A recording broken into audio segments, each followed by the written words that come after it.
তোমাদের সকলকে স্বাগত জানিয়ে শুরু করছি আজকের পর্ব। থাম্বনেল দেখে তোমরা নিশ্চয়ই বুঝতে পেরেছো আজকের ভিডিওটির বিষয়টি কি। সুতরাং আজকে যারা এবছর মাধ্যমিক পরীক্ষা দিতে চলেছে তাদের জন্য এই ভিডিওটি খুবই ইম্পর্ট্যান্ট একটি ভিডিও। তো তোমরা দেখতে থাকো যে আমি শুরু করেছি যে মাধ্যমিক ম্যাথ সাজেশন 2025 এটি কীরকম হতে চলেছে। তো সবার কাছেই জ্যামিতি একটা কঠিন বিষয়, তো আমি শুরু করছি প্রথমে কি উপপাদ্যগুলো আমাদের এবার মাধ্যমিক 2025-এ আসতে পারে তার একটা ছোট তালিকা তৈরি করেছি আমি। আশা করি এই 5টা বা 6টা উপপাদ্য করলেই তার মধ্যে থেকে একটা তো কমন পাবেই, সম্ভবত দুটোও কমন পেয়ে যেতে পারো। তাহলে দেখা যাক।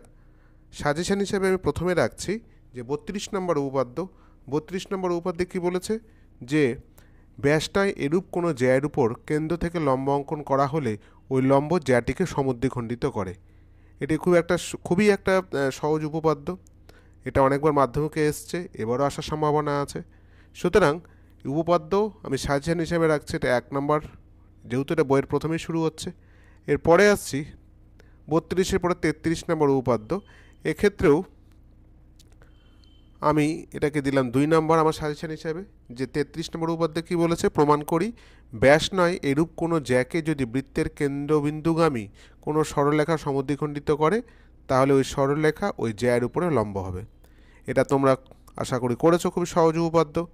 আমি এটা সাজেশন হিসেবে রাখছি 2 নম্বরে। এর পরবর্তী সাজেশনে আসছে আমি 34 নম্বর উপপাদ্যে। এটা কিন্তু খুবই ইম্পর্ট্যান্ট, এটা আমি স্টার দিলাম। 34 নম্বর উপপাদ্য কি বলছে যে কোনো বৃত্তের একটি বৃত্তচাপ দ্বারা গঠিত সম্মুখ কেন্দ্রস্থ কোণ ওই চাপের দ্বারা গঠিত যে কোনো বৃত্তস্থ কোণের দ্বিগুণ। অনেক স্কুলের টেস্টেও এটা এসছে, আমার স্কুলের টেস্টে এই পরীক্ষায় এই কোশ্চেনটি এসেছিল। সুতরাং এই উপাদ্যটা কিন্তু আসতেই পারে, আমি একে ডবল স্টার দিয়ে রাখলাম।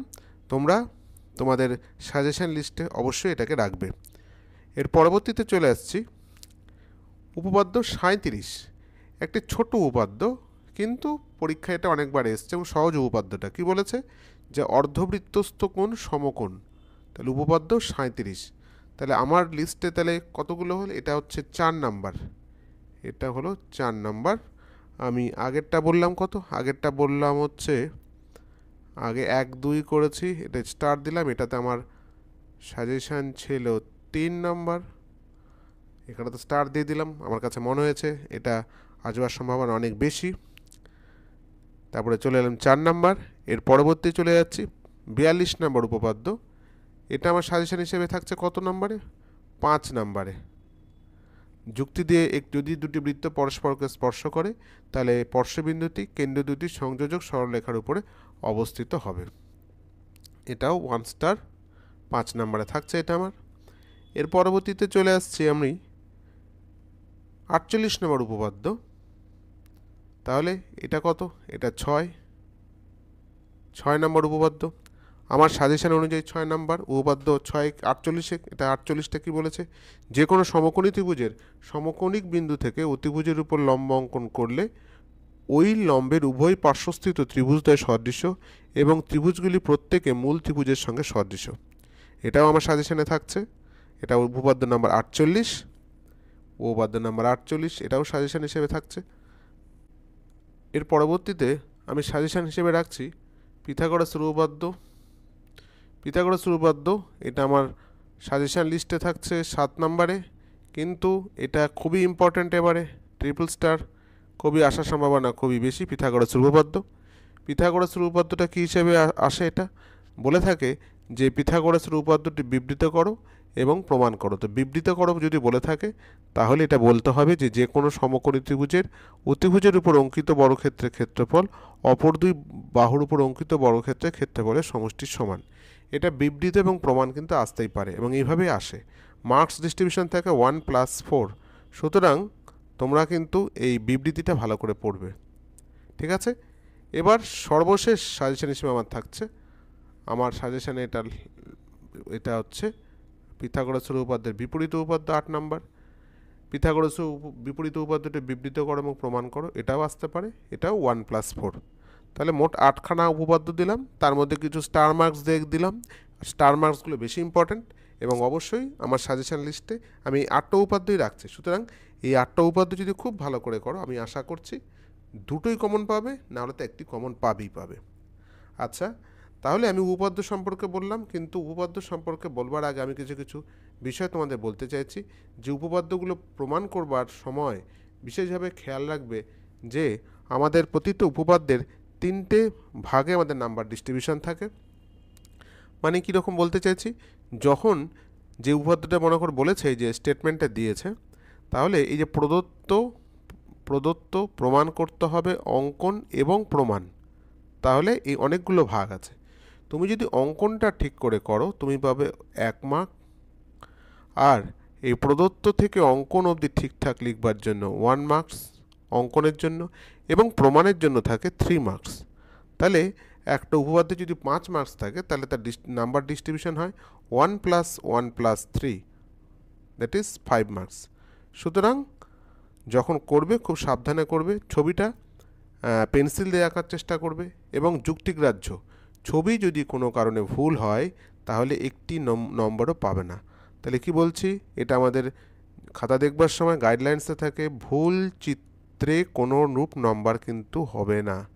ভুল চিত্রে নাম্বার কি হয় বলো তো, নাম্বার হবে 0। ভুল চিত্রে কোনো নাম্বার হবে না। সুতরাং ছবিটা কি হবে, একদম ঠিকঠাক করে আঁকবে, যেটা গ্রহণযোগ্য ছবি হয়। পেন দিয়ে আঁকলেও কোনো ত্রুটি নেই, কিন্তু চেষ্টা করবে পেন্সিল দিয়ে আঁকবার জন্য, বোর্ডের পরীক্ষা ভালো করে সুন্দর করে আঁকবে। এবং তুমি একটা উপপাদ্যে যে 3টে ভাগ থাকে সেটা আমি দেখিয়ে দিলাম, এবং এটা প্রতিটা উপপাদ্যের ক্ষেত্রে একই কথা যে প্রদত্ত প্রমাণ করতে হবে, আর অঙ্কন এটা ঠিকঠাক লিখলে 1 মার্কস। সবার প্রথমে চিত্র ভুল হলে কোনো কথাই নেই, সব 0 পাবে। চিত্র যদি ঠিকঠাক থাকে তাহলে ফুল মার্কস পাবে, ভুল হলে একটি নাম্বারও পাবে না। ঠিক আছে, তাহলে আমি উপপাদ্য আমার যে কটা আমার সাজেশন হিসেবে মনে হয়েছে, আমি 8টা উপপাদ্য তোমাদের সাজিয়ে পরপর করে দিলাম। তোমরা বাড়িতে ভালো করে দেখবে, এবং পরীক্ষা খুব সামনেই, খুব যত্ন সহকারে এগুলো করবার চেষ্টা করবে। যদি কোনো কারো অসুবিধা থেকে থাকে আমাকে কমেন্ট বক্সে জানাতে পারো, আমি তোমাদের সাহায্য করার চেষ্টা করব। এর পরবর্তীতে চলে আসছি যেটা আর একটা ইম্পর্টেন্ট বিষয়, সেটা হচ্ছে সম্পাদ্য। সম্পাদ্য 2025 মাধ্যমিকের জন্য আমি কিছু বিশেষ সাজেশন হিসেবে রাখছি। তার মধ্যে হলো মধ্য সমানুপাতি নির্ণয়।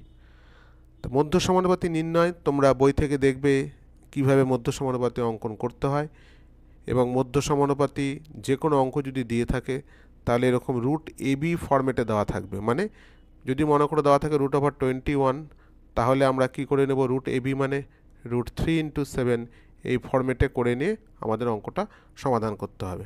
ঠিক আছে, তাহলে তোমরা এই মধ্য সমানুপাতি কিন্তু তোমাদের জন্য এবার খুব বিশেষভাবে ইম্পর্টেন্ট, এবং এই মধ্য সমানুপাতি থেকে অনেকগুলো প্রবলেম আসতে পারে।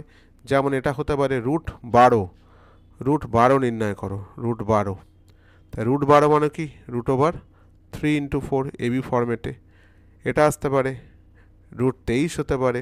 ঠিক আছে, এবার এর সঙ্গে আরও কিছু ইম্পর্টেন্ট জিনিস আমি উল্লেখ করব। সেটা হচ্ছে কি, এই যে দেখো এখানে বলেছে 4 মিটার ও 3 মিটার চওড়া আয়তক্ষেত্র মাদুরের সমান ক্ষেত্রফল বিশিষ্ট বর্গক্ষেত্র অঙ্কন, অর্থাৎ আয়তক্ষেত্রের সমান ক্ষেত্রফল বিশিষ্ট বর্গক্ষেত্র অঙ্কন।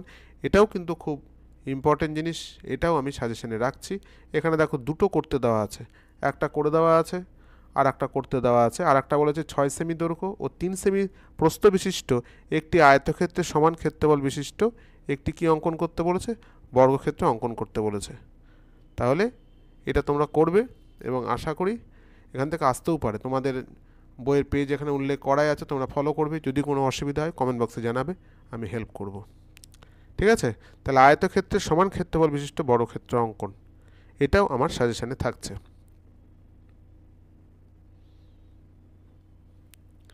এইবার এক্সারসাইজটা দেখিয়ে দিই তোমাদেরকে। এক্সারসাইজ থেকে যদি তোমরা এই অঙ্কগুলো করো, অর্থাৎ মধ্য সমানুপাতি নির্ণয়, তোমরা এটা করে নেবে, কারণ মধ্য সমানুপাতি নির্ণয় এবার খুবই ইম্পর্টেন্ট। মধ্য সমানুপাতি নির্ণয় আর আয়তক্ষেত্রের সমান ক্ষেত্রফল বিশিষ্ট কি বলো, বর্গক্ষেত্র অঙ্কন। আয়তক্ষেত্রের সমান ক্ষেত্রফল বিশিষ্ট বর্গক্ষেত্র অঙ্কন, আর এই বর্গমূল বের করো। এই দুটো জিনিস খুবই ইম্পর্টেন্ট। ঠিক আছে, তাহলে এই কোষে দেখি 21টা খুব ভালো করে করবে। এর সঙ্গে আমি কিছু সাজেশন হিসেবে তোমাদের দিয়ে দেব মধ্য সমানুপাতি থেকে, যেগুলো তোমরা করবে। আশা করি এগুলো করলে এখান থেকে তোমরা কমন পেয়ে যাবে। তাহলে দেখো 1 নম্বরে কি বলছি, দেখো এখানে এই হিসেবে দেওয়া আছে যে 4 সেমি ও 3 সেমি দৈর্ঘ্যের রেখাংশ দুটির মধ্য সমানুপাতি নির্ণয় করো। 2 নম্বর বলছি জ্যামিতিক পদ্ধতিতে √15 এর মান নির্ণয় করো। 3 নম্বর জ্যামিতিক পদ্ধতিতে √35 এর মান নির্ণয় করো। ঠিক আছে। 4 নম্বর এখানে বলছি 3 সেমি ও 7 সেমি দৈর্ঘ্য বিশিষ্ট দুটি রেখাংশের মধ্য সমানুপাতি নির্ণয় করো। এটা কিন্তু একই অঙ্ক 3টে ভাবে বলা থাকতে পারে। জ্যামিতিক পদ্ধতিতে 21 এর বর্গমূল নির্ণয় করো, অথবা জ্যামিতিক পদ্ধতিতে √21 এর মান নির্ণয় করো। একটা প্রশ্নে 3 ভাবে কিন্তু এখানে বলা আছে, সুতরাং ভয় পাওয়ার কোনো ব্যাপার নেই। এটা 4 নাম্বার, সেখানে আরও দুটো যোগ করছি এখানে আমি। 5 নাম্বার এখানে আছে জ্যামিতিক পদ্ধতিতে 2√7 এর মান নির্ণয় করো। তাহলে এগুলো আমরা কি পেলাম, মধ্য সমানুপাতি নির্ণয়। তাহলে মধ্য সমানুপাতি নির্ণয়টা আমরা যদি করো, তাহলে মধ্য সমানুপাতিটা ভালো করে করতে হবে। মধ্য সমানুপাতি সম্পাদ্যের ক্ষেত্রে এটা আমাদের ফার্স্ট সাজেশন হিসেবে থাকছে। আচ্ছা, এখানে মধ্য সমানুপাতির ভাগে এখানে আরেকটা ভাগ আসে, সেটা হচ্ছে আয়তক্ষেত্রের সমান ক্ষেত্রফল বিশিষ্ট বর্গক্ষেত্র অঙ্কন। এটাও আমরা একটু আগে বলে দিলাম যে 7 সেমি ও 4 সেমি দৈর্ঘ্য বিশিষ্ট একটি আয়তক্ষেত্র অঙ্কন করো, ওই আয়তক্ষেত্রের সমান ক্ষেত্রফল বিশিষ্ট বর্গক্ষেত্র অঙ্কন করো। এটা 2003 সালে এসেছিল। আর 8 সেমি ও 8 সেমি দৈর্ঘ্য 6 সেমি প্রস্থ বিশিষ্ট একটি আয়তক্ষেত্র সমান ক্ষেত্রফল বিশিষ্ট একটি বর্গক্ষেত্র অঙ্কন করো। এটাও এসেছিল 99 সালে।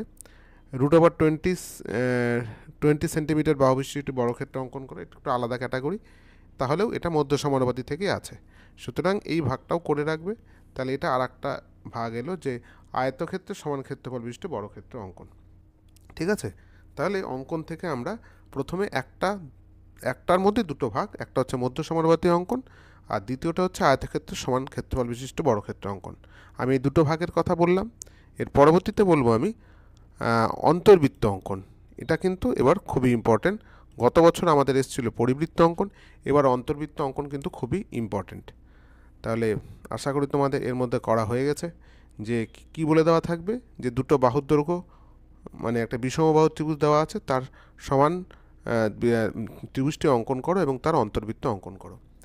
এক্ষেত্রে আমি একটি কথা মনে করাতে চাই যে অনেকে অন্তর্বৃত্ত অঙ্কন করার সময় ত্রিভুজের 3টি বাহুকে টাচ করতে পারে না, সেক্ষেত্রে একটা টেনশন তৈরি হয় ছাত্রদের মনে।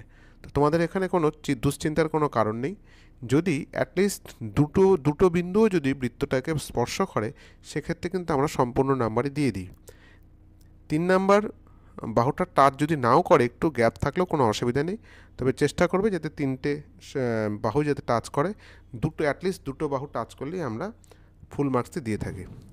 আর এক্ষেত্রে এই যে ত্রিভুজের ভেতরে অন্তর্বৃত্ত অঙ্কন, এক্ষেত্রে ত্রিভুজ অঙ্কনের জন্য কিন্তু 2 নাম্বার থাকবে, অন্তর্বৃত্ত অঙ্কনের জন্য 3 নাম্বার থাকবে। সুতরাং প্রতিটা ভাগে খুব ইম্পর্টেন্ট, খুব যত্ন সহকারে করবে। এরপরে সাজেশন হিসেবে দেখো তোমাদের সামনে আমি আরও কিছু তোমাদের সামনে উপস্থাপিত করব। তার আগে অবশ্যই এক্সারসাইজটা কিন্তু তোমরা করে নেবে। এক্সারসাইজ কোষে দেখি কত, কোষে দেখি আছে এখানটা 11.2। এখানে বিভিন্ন ধরনের অঙ্ক আছে। এই অঙ্কগুলো যদি করো তাহলেই কমন পেয়ে যাবে। পরবর্তীতে সাজেশন হিসেবে তোমাদের সামনে যা রাখছি বা যে অঙ্কগুলো বিভিন্ন সালে এসছে, সে অঙ্কগুলো খেয়াল করলে দেখতে পাবে তারা প্রতিটি এই কোষে দেশে 11.22 থেকে এসছে, অথবা এর অনুরূপ কোনো অঙ্ক। ঠিক আছে। তাহলে আমাদের প্রথম ভাগে কি বললাম, মধ্য সমানুপাতি অঙ্কন, আর দ্বিতীয় ভাগে বলছে অন্তর্বৃত্ত অঙ্কন। এই দুটো জিনিস যদি করে থাকো, তাহলে সম্পাদ্য থেকে তোমরা সমস্ত কমন পেয়ে যাবে। অঙ্কনের ক্ষেত্রে সাজেশন হিসেবে আমি কিছু তোমাদের সামনে তুলে ধরছি। সেগুলি হলো, প্রথমেই দেখো এ নাম্বারে বলা আছে যে 5 সেমি ও 6 সেমি 8 সেমি বাহু বিশিষ্ট একটি ত্রিভুজ অঙ্কন করো এবং ওই ত্রিভুজের অন্তর্বৃত্ত অঙ্কন করো। 93 সালে এসেছিল। এখানে সমদ্বিবাহু ত্রিভুজ অঙ্কন করে তার অন্তর্বৃত্ত অঙ্কন করতে বলেছে।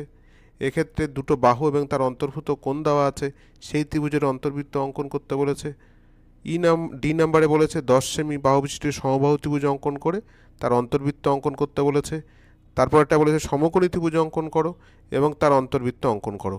সুতরাং বিভিন্ন ধরনের ত্রিভুজ এখানে অঙ্কন করতে দিয়েছে। সমবাহু, সমদ্বিবাহু, বিষমবাহু, সমকোণী ত্রিভুজ, সব ধরনের ত্রিভুজ অঙ্কন করতে দিয়েছে এবং তার অন্তর্বৃত্ত অঙ্কন করতে দিয়েছে। এখানে দুটো ভাগ থাকবে, ত্রিভুজ অঙ্কনের জন্য 2 নম্বর পাবে এবং অন্তর্বৃত্ত অঙ্কনের জন্য 3 নম্বর পাবে। ঠিক আছে, তোমরা এগুলো প্র্যাকটিস করলে আশা করি পরীক্ষায় অবশ্যই কমন পেয়ে যাবে। তাহলে আজকের ভিডিওতে আমি শুধু কেবলমাত্র উপপাদ্য এবং সম্পাদ্যের সাজেশান তোমাদের কাছে উপস্থাপিত করলাম।